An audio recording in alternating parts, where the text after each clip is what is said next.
There was a young traveler who climbed a mountain to meet an old monk.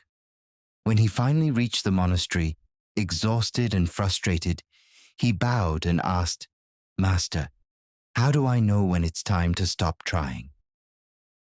The old monk smiled, but did not answer. Instead, he invited the young man to sit beside him. For a long time, neither of them spoke. The only sound was the steady rhythm of an old wooden clock hanging on the monastery wall. Tick, tick, tick. Finally, the monk asked, "Tell me, while we have been sitting here, did the clock ever stop moving?" The traveler shook his head. "No." The monk nodded. "Yet you hardly noticed it." He paused. "Life is much the same. You believe nothing is changing because your eyes cannot measure every second, but time has never stopped working on you." The traveler looked confused. The monk picked up a tiny seed from the ground. "When you bury this seed beneath the soil, what do you see tomorrow?" "Nothing," the traveler replied. "And the day after?" "Still nothing." The monk smiled. "Would you dig it up every morning to check if it is growing?" "Of course not." "Then why?" the monk asked gently. "Do you treat your own dreams that way?" The traveler lowered his eyes. The monk continued. "The roots of a tree grow where no one applauds. The strongest part of its life is hidden beneath the earth. So too is your character. The discipline no one notices. The mornings you choose effort over excuses. The evenings you continue despite disappointment. The days when you feel invisible. These are your roots." He pointed toward an ancient oak standing beside the temple. "People admire the tree because they can see it. No one praises the years it spent growing underground." The traveler sat quietly. The monk then poured hot tea into a clay cup. Steam rose gently into the cool mountain air. He said, "Have you ever watched a storm?" The traveler nodded. "It always feels endless while you're inside it." "But has any storm remained forever?" "No." "Exactly.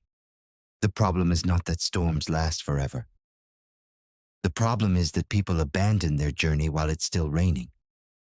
The monk's voice became softer.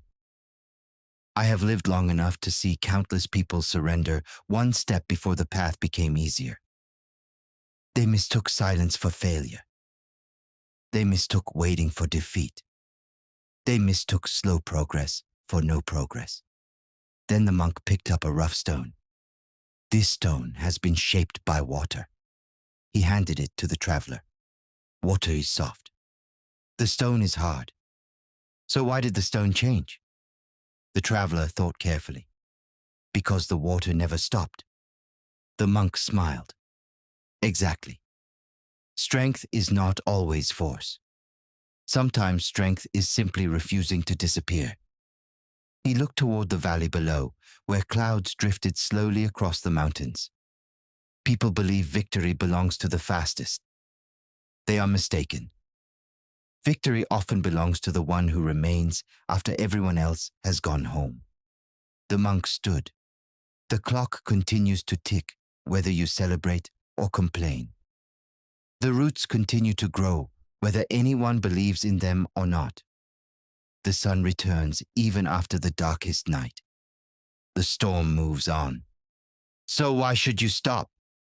He placed a gentle hand on the traveler's shoulder. "You do not have to conquer the mountain today.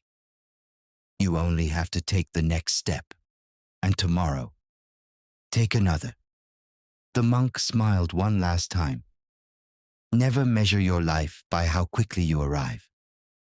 Measure it by how faithfully you continue.